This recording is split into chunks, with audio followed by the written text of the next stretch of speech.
Okay, so our game is called Neuropolis, which is a combination of neurology and police, and we're basically investigators searching for clues to different scenarios. In this case, there's been an accident, and what the game, it's a serious game because it's trying to teach us about alcohol and the effects of alcohol on the body and the brain.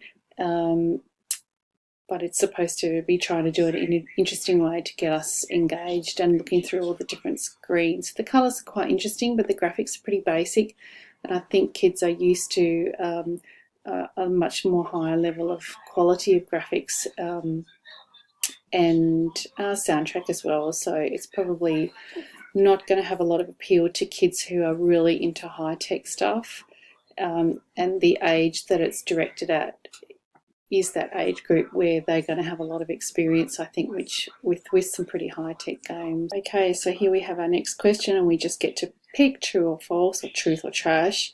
And just for fun, we're going to say that's true. Alcohol makes you sexier, and we'll see what the game has to say. And it's just telling us that's actually wrong, and gives us some